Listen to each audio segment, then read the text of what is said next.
കറുപ്പിനഴക് ഓ വെളുപ്പിനഴക് ഇതാരത് പറയിച്ചനോ? എടാ വേ ഞാൻ മനസ്സുകൊണ്ട് വരിക, എനിക്കെല്ലാം മറക്കണം. നിന്റെ ഈ വാട്ടർ പ്രൈസ് ഉണ്ട്. എനിക്കങ്ങനെ സ്ഥിരം കഴിപ്പൊന്നുമില്ല.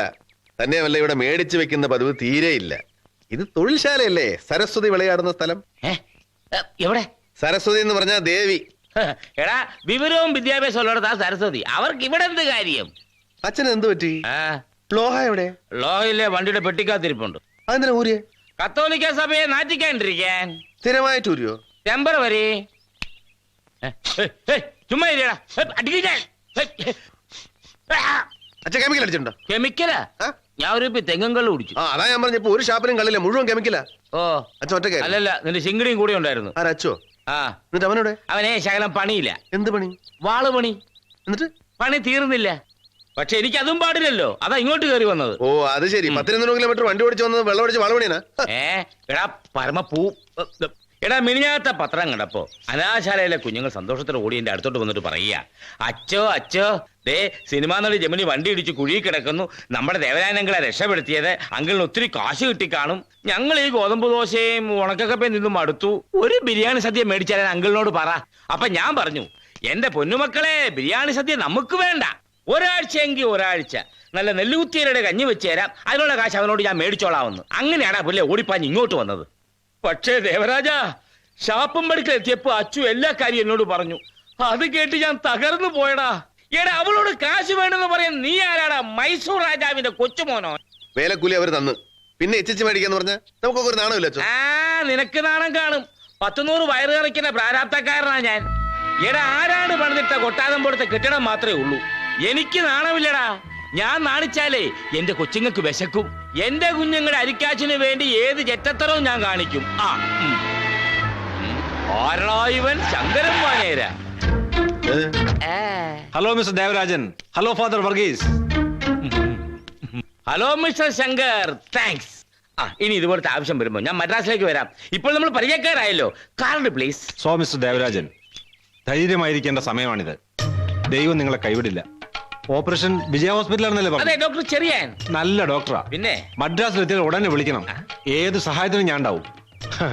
Best of luck. ശരി. പെരുങ്കൊക്കെന്ന് ജീവൻ രക്ഷിക്കാൻ 20,000 തൂമ്പ. കിട്ടിയതാവട്ടെ. അടുത്ത ആഴ്ചയിലെ അപ്പു വരുന്നത്. നിങ്ങളൊന്ന് അടിച്ചു പൊളിക്ക്. എന്റെ പ്രസന്റ്. പിന്നെ ഇതെനിക്കല്ല, അരിക്കടക്കാരനാ. അവന് കച്ചവടം കൂടിയാ പിന്നെ നെറിയില്ല, പറ മാത്രമേ ഉള്ളൂ. അച്ഛൻ ജമിനിയെ കണ്ടല്ലേ? കണ്ടു. അച്ചു പണി തുടങ്ങിയപ്പോഴേ ഞാൻ ആശുപത്രിയിലേക്ക് വിട്ടില്ലേ. മോശമായി പോയി. അതേടാ, ഞാൻ മോശക്കാരനാടാ. എന്റെ കാശിങ് വന്ന്. അയാളെന്താ ഹോസ്പിറ്റലിലെ കാര്യം പറഞ്ഞു? എടാ സിറ്റുവേഷൻ ഒന്ന് കുടിപ്പിക്കാൻ വേണ്ടി ഞാനൊരു സ്ഥിരം സിനിമാ നമ്പർ ഇട്ട് നോക്കിയതാ. നിന്റെ ഹാർട്ട് പോക്ക ബൈപ്പാസ് സർജറി വേണമെന്നൊരു കാച്ചി. പക്ഷെ വേണ്ടായിരുന്നു. ഈ സൂക്കേട് സെന്റിമെന്റ്സിനൊക്കെ പഴയ പോലെ മാർക്കറ്റിൽ ഇടാവേ. ട്രെൻഡ് മാറിപ്പോയില്ലേ? മന്മദരസ വണ്ടിയെന്ന് പറ.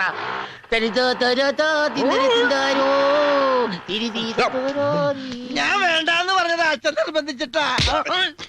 കൊല്ല്, നെക്കി തന്നെ കൊല്ല്. 20,000 രൂപ പിച്ചനെ നെക്കി തന്നെ കൊല്ല്. അച്ഛൻ അല്ലേലും അങ്ങനെ തന്നെ. സ്നേഹിച്ചാലും നെക്കിക്കൊല്ലും, സ്നേഹിച്ചില്ലേലും നെക്കിക്കൊല്ലും. കളയണ്ട, കാശ് കൊടുത്തു പിടിച്ചതാ.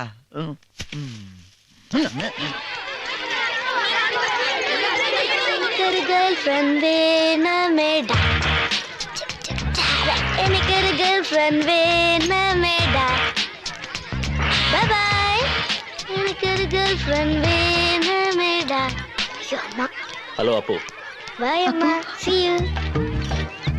ഹലോ ദേവരാജ്.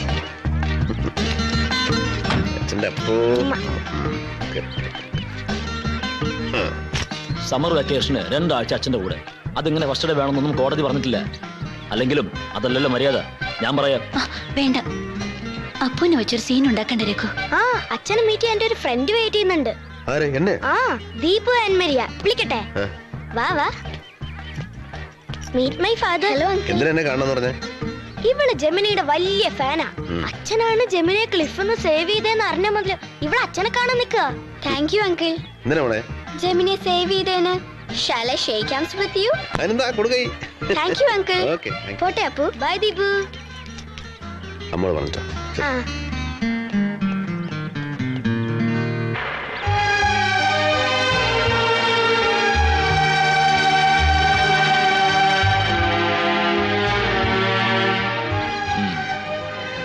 അപ്പു ഉണ്ട്.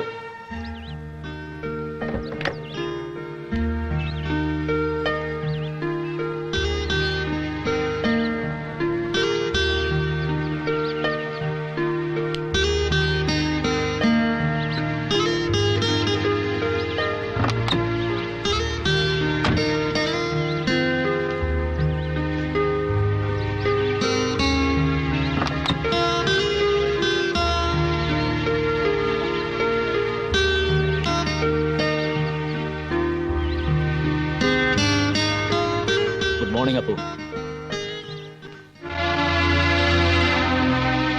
Good day.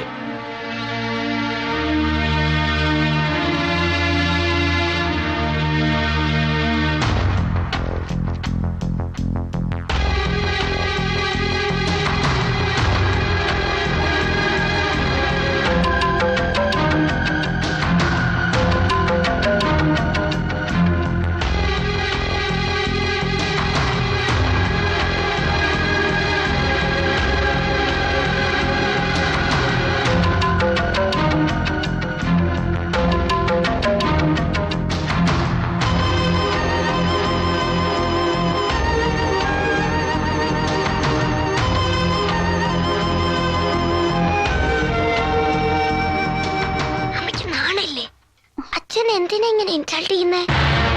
നല്ല വക്കീലിനെ വെക്കാൻ അച്ഛന് കാശില്ലാണ്ടല്ലേ? ഉണ്ടായിരുന്നെങ്കിൽ അമ്മ ഇതുപോലെ ഇൻസൾട്ട് ചെയ്തേനെ. ഇല്ല, കാശുണ്ടെങ്കിൽ അച്ഛൻ ഇങ്ങനെ ചെയ്യില്ല. എന്തിനാ ഇങ്ങനെ ഒരു കല്യാണം കഴിക്കുന്നേ? എന്റെ അമ്മയുടെ കാര്യം പറഞ്ഞ എന്റെ കൂട്ടുകാരനെ കളിയാക്കും. വേണ്ട അമ്മേ, വേണ്ട. എനിക്ക് രഘുമാമ ഇഷ്ടല്ല. I hate him. I don't like him. Appu, I hate him. I hate him.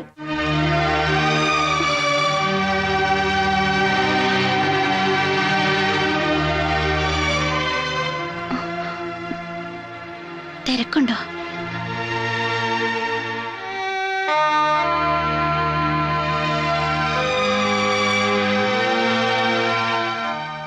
കോടതിയിൽ അത്രയ്ക്കൊരു ഹരാസ്മെന്റ് ഞാൻ ആഗ്രഹിച്ചതല്ല. വക്കീലന്മാർക്ക് അവരുടെ കേസ് ജയിക്കണ്ടേ? അതിനോരോന്ന് പറയും. അതൊന്നും കാര്യാക്കണ്ട. അതല്ല, കൗണ്ടർ ക്രോസിംഗിൽ രാജേട്ടന്റെ വക്കീൽ എന്നെ ഉപദ്രവിച്ചില്ല, അപമാനിച്ചില്ല. അതൊന്നും വേണ്ടെന്ന് പറഞ്ഞിരുന്നു അല്ലേ? വ്യക്തിപരമായി ഹരാസി എന്ന് പറഞ്ഞ ഞാൻ ആരെ ഹരാസി എന്ന്? എന്റെ അപ്പൂന്റെ അമ്മയെ. സാധാരണ രീതിയിലുള്ള ബഹളങ്ങളൊന്നും വേണ്ടാന്ന് പറഞ്ഞിരുന്നു ഞാൻ വക്കീലിനോട്. പിരിയാനാണ് തീരുമാനം.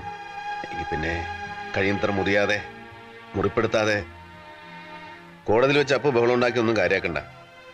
അപ്പോഴത്തെ എന്റെ ശ്വാസം മുട്ടൽ കണ്ടപ്പോ അവന് അതിപ്പോ എന്റെ സ്ഥാനത്ത് നന്ദുവായിരുന്നല്ലോ അപ്പു റിയാക്ട് ചെയ്തേനെ. ഞാനത് കാര്യാക്കിയിട്ടില്ല. എന്നുവെച്ച് രഘു അങ്ങനെ ആവണമെന്നില്ല. പക്ഷേ എനിക്ക് പേടിയാ. നമ്മൾ പിരിഞ്ഞേ തീരൂ. അപ്പുവിന്റെ ഭാവി, വെൽബീയിങ്, അത് മാത്രമേ ഇനി എന്റെ മുന്നിലുള്ളൂ. ഒരു ഭർത്താവായോ സുഹൃത്തായോ ഒന്നും ഞാൻ രഘുവിനെ കാണുന്നില്ല. കൊടും ചതിയാ ഞാൻ ചെയ്യുന്നത്. അപ്പോഴൊഴികെ ആരെയും ഒന്നിനെ ഇഷ്ടപ്പെടാൻ കഴിയാത്ത ഞാൻ മറ്റൊരു വിവാഹം കഴിക്കുക. രാജേട്ടനറിയാം എന്തിനൊരു തുണ വേണ്ടവളാണ് ഞാൻ.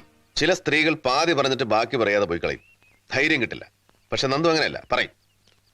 സ്വന്തം കാര്യം എവിടെയും എപ്പോഴും തുറന്നു പറഞ്ഞ് ജയിച്ചിട്ടുള്ള വലിയൊരു കച്ചവടക്കാരന്റെ മകളാ നന്ദു. അവൾ ആരോടും എന്തും പറയും. 12 അണയുടെ കൊയിനാ ഗുളിക മേടിക്കാൻ ഗതിയില്ലാതെ മലമ്പന് പിടിച്ച അത്ത അച്ഛന്റെ മോനാ ഞാൻ. 17 രൂപ പലചരക്കയുടെ കടം. കടയിൽ നിന്ന് പറ്റുകയല്ല. പെരുമഴ, അരും പട്ടിണി. മൂത്ത ഞാനാ. എന്റെ ഇളയത് 2 പെൺകുഞ്ഞുങ്ങളാ, ഇരട്ടകളാ. 6 വയസ്സ്. പിന്നെ അമ്മ. 4 വയറങ്ങനെ വിശന്ന് പൊരിയ. അയലത്തെ പറമ്പിലൊക്കെ കപ്പയും വാഴയും അങ്ങനെ വിളഞ്ഞു നിൽക്കുക. കക്കാനും ഇറക്കാനും തോന്നിയില്ല.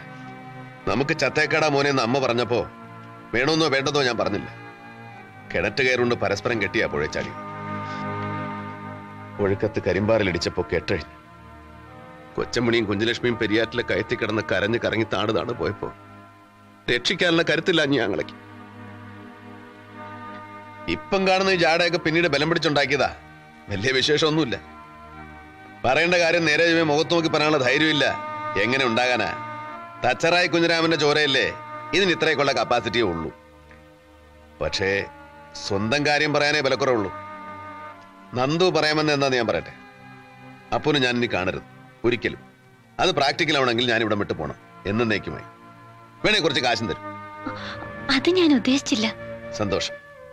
എനിക്ക് ഇത്തിരി കാശ് ഒന്ന് ഒഴിവാക്കാൻ അങ്ങനെ എന്നെ നന്ദൂന് തോന്നിയില്ലല്ലോ. താങ്ക്സ്. പോയിക്കോളാം. വാക്കാ ഏറിയ ഒരാഴ്ച.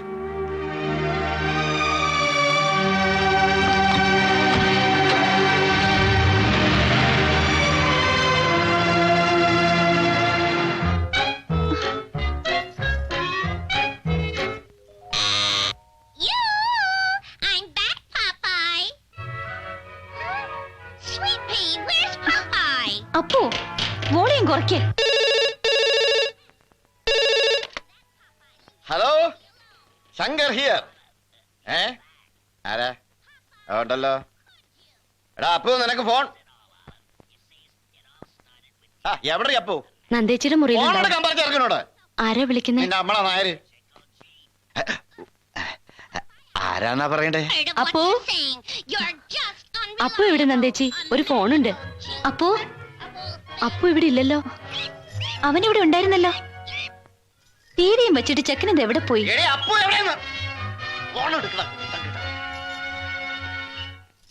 അപ്പു, എടാ അപ്പു, അപ്പു. ഹലോ.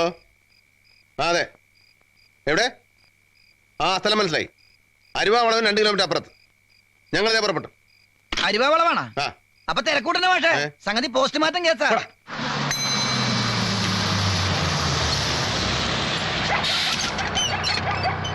കുട്ടി ഒറ്റയ്ക്കാണോ? എങ്ങാടാ?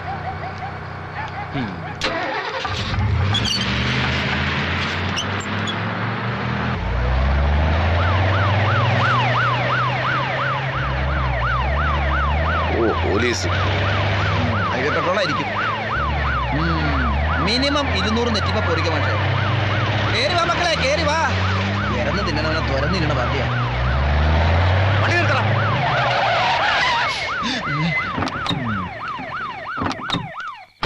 എന്താ സാറേ? എന്താ?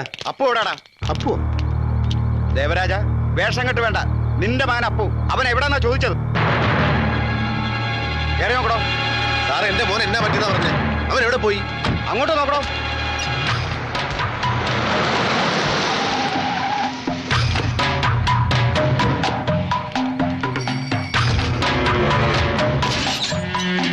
സാർ, ഇവിടെ ഉണ്ട്.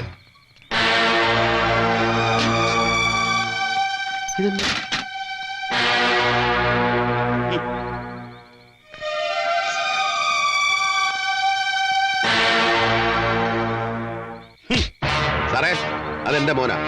ഞാൻ അവനെ കൊണ്ടുപോയെങ്കിൽ തന്നെ അതൊരു തട്ടിക്കൊണ്ടുപോക്കല്ല. പക്ഷെ ഇതെനിക്കറിയില്ല. അവൻ വന്ന് കയറി ഞാൻ കണ്ടില്ല. നായിന്റെ മോനെ. അത് നിന്റെ തന്ത. എറാ കൈ. ജോർജ്, ജോർജ് വിട്ടല്ലോ.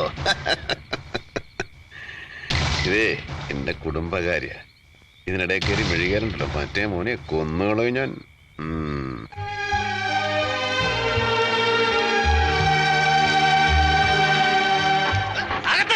അവൻ എന്തിനാ വീട്ടിൽ നിന്ന് ഓടിപ്പോന്നു? അവൻ എപ്പോഴാ വണ്ടി വന്ന് കയറി? അറിയില്ല. അവൻ പേടിച്ചോടി വന്ന ലക്ഷണമുണ്ട്. എന്തോ കുഴപ്പമുണ്ടെന്ന് എനിക്ക് തോന്നണം. അല്ലെങ്കിൽ നമ്മുടെ അപ്പം അങ്ങനെ ചെയ്യില്ല.